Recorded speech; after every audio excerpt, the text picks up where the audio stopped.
عايزة أعرّفكم كده على concept مشهور في الاقتصاد ومؤخرًا في علم النفس اسمه sunk cost fallacy، بالعربي يعني مغالطة التكلفة الغارقة. تخيل إن أنت نزلت تجيب حاجة من المكتبة اللي جنب بيتك، وأنت ماشي في الطريق اكتشفت إن المكتبة دي بتقفل في الوقت اللي أنت already نزلت فيه، وما فيش مكتبة تانية قريبة منها. أنا باحب أعقّدها. الطبيعي إن أنت هتلف وترجع، مش هتقول ده أنا لبست ونزلت وخلاص بقى، مع إنك أنت عارف إن هي قفلت. طب خليني أديكم مثال تاني ممكن نريليت ليه أكتر. ركزوا معايا. رحنا دفعنا تيكت سينما ب 100 جنيه لفيلم ساعتين. مجرد ما دخلنا نتفرج على الفيلم ما كملش ربع ساعة وشفنا قد ايه هو فيلم بجد مش عاجبنا، وحش. الطبيعي وانا عملت كده يعني قبل كده ان انا هاخد بعضي وامشي، انا مش مستمتعة خالص وقاعدة يعني في ربع ساعة من الساعتين ضاعوا، فمش قادرة ان انا اضيع بقية الساعة ونص حتى لو انا دفعت 100 جنيه. ولكن الغالبا هنعمله ان احنا هنفضل قاعدين بضرب الجزم بنكمل الفيلم علشان احنا دفعنا 100 جنيهات، مش هنقوم ممكن نستفاد بقية الساعة ونص اللي في حياتنا. تعالوا بقى اقول لكم الواقع في ايه بقى.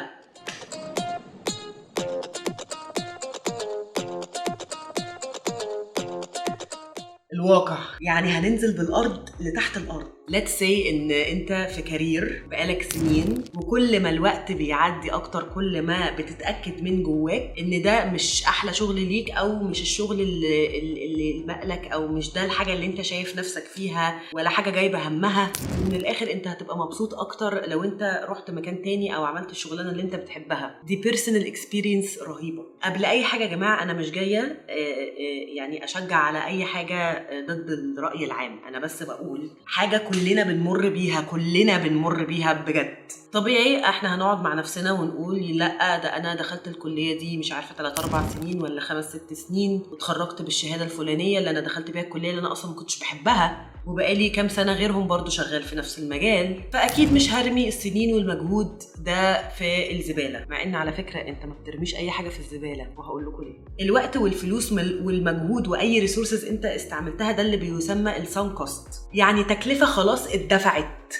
ايا كان اللي هتعمله بعد كده، زي ال 100 جنيه اللي دفعناها في السينما، سواء كملت الفيلم او مشيت ال 100 جنيه اتدفعت مش هترجع. وهو ده معنى السانك كوست فاليسي بالظبط، ان انت لما بتيجي تاخد قرار لمستقبلك مش بتاخده على حسب احسن اوتكم انت شايف انه هيحصل لك، لا انت هتاخد القرار ده بيزد اون بناء على ايه بقى؟ بناء على انك مش عايز تشوف كل استثماراتك ومجهودك وفلوسك ووقتك بيترموا في الارض. وانس انك تاخد بالك من الحوار ده هتلاقي ان في حاجات كان ممكن تحب انك تعملها بطريقه تانية، حتى لو حاجات على السكيل الصغير، يعني مش لازم قرارات مصيريه. يعني انا مثلا دلوقتي حاجه سيمبل اهو، ما عنديش مشكله ان انا لو مثلا بقرا كتاب او دخلت او رحت عملت اي حاجه وفي النص حسيت ان انا مش قادره مش مستمتعه، هضيع وقت زياده عليها، باي باي، بقيت اسيب امه خلاص من غير ما اضيع اي وقت. هقعد افكر اقول طب ده انا وصلت النص وده انا عملت 100 صفحه، لا يعني انا خلصت 100 صفحه، في 100 تانيين ممكن اضيع وقتي عليهم وهو it's not worth it. حتى العلاقات الريليشن شيبس ما بين الناس متاثره بالكونسبت ده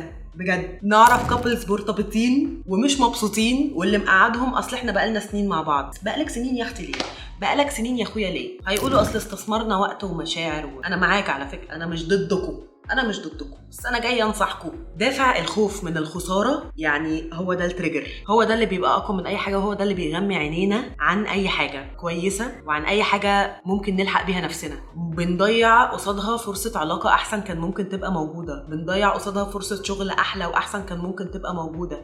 مش معنى ان احنا قعدنا 15 سنه في المكان ده، كان ممكن نقعد بجد نصهم في مكان تاني احسن، لمجرد ان احنا لو كنا خدنا الستيب ان احنا خلاص نقطع الحاجه اللي احنا بجد بترهقنا نفسيا. حتى الصحاب، احنا كام حد نعرفه وقريبين منه لمجرد ان احنا بقالنا قال يعني يقال العشره، وان احنا بقالنا سنين في حياه بعض، وبنتقبل ساعات مهازل بتحصل اصل احنا بقالنا سنين. يعني السؤال هنا بيقول هل انت مستعد، او انتوا كناس كبشر، او احنا كلنا مستعدين ان احنا نعيش ال 30-40 سنه اللي جايين او المتبقي من عمرنا لمجرد عشان بس نحلل مجهود وفلوس السنين اللي قبل كده؟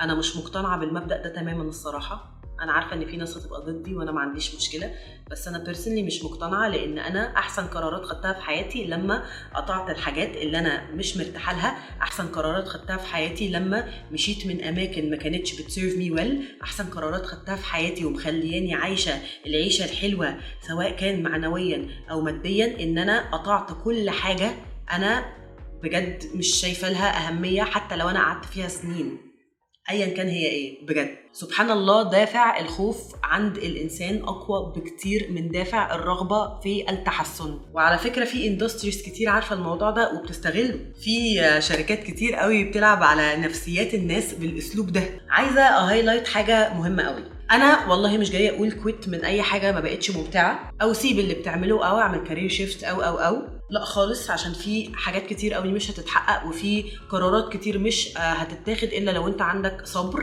انا بس كل ما اقوله على قد ما تقدر خلي بالك من كونسبت السانك كوست. كل واحد طبعا ماشي يعني تجربته الشخصيه. انا يمكن تجربتي الشخصيه كانت مختلفه عن ناس كتير في الموضوع ده، وعشان كده انا لما حسيت نفسي ان انا مرتاحه او حسيت نفسي ان انا نجحت لما قررت القرار ده، او عرفت ازاي استعمل ظروفي لصالحي مش ضدي. حاولوا تبقوا محايدين وانتوا بتخططوا لقراراتكم، حاولوا تفكروا بكذا برسبكتيف، ما تفكروش برضو لدلوقتي بس ولا لقدام بس. حاولوا تفكروا بأنا هستفاد ازاي، انا هبقى مبسوطة ولا لا، انا هبقى مرتاح ولا لا. والموضوع ده هيديني ريزلت سواء كان مادي او معنوي. من وجهة نظري لو حد حاسس ان هو فاقد الشغف خالص من ناحية حياته دلوقتي او الشغل او بجد it's never too late to start again. والله العظيم يا جماعة، يعني انا عارفة ان انا صغيرة لناس كتير اكبر مني، وانا عارفة ان انا كبيرة لناس كتير اصغر مني، واوريدي انا في ناس كتير بتتابعني في سني، ولكن نعرف ناس كتير قوي ابتدوا من الاربعينات والخمسينات ووصلوا، ونعرف ناس كتير قوي ابتدوا من هم عشرينات واقل من العشرينات ووصلوا، ونعرف ناس كتير ابتدوا الثلاثينات ووصلوا. كل ده يعني علشان هم وقفوا مع نفسهم وعملوا زي ري اسيسنج للقرارات والعيشه اللي هم عايشينها. لان ما ينفعش تفضل ماشي في طريق ضلمه وتفضل اقول لا اكيد في نور، لا اكيد في نور، لا اكيد في نور، وكل الطرق والساينز بتقولك على فكره هو ما فيش نور، بس عايز تمشي امشي. فده بيبقى اختيارك انت وقرارك انت. نسال نفسنا كام سؤال: انا موجود في المكان ده ليه؟ ايه الدوافع بتاعتي النهارده؟ عايز اعمل ايه في حياتي؟ وهل المكان او الشخص او الشغلانه دي بتساعدني ان انا اوصل لاهدافي ولا لا؟ المكان اللي انا قاعد فيه، البيئه اللي انا محاوطه بيها، هل بتساعدني ان انا اعلى ولا انا لسه واقفه في مكاني؟ هل انا هفضل في الكومفورت زون بتاعتي ولا المفروض اخرج بره الكومفورت زون بتاعتي؟ افتكروا على طول يا جماعه ان خلاص وات سبنت خلاص، ان الحاجه اللي اتصرفت مش هنرجعها، بالعكس احنا ممكن نرجع الاكتر منها لو فكرنا بس صح وعملنا ري اسيسنج للمايند سيت.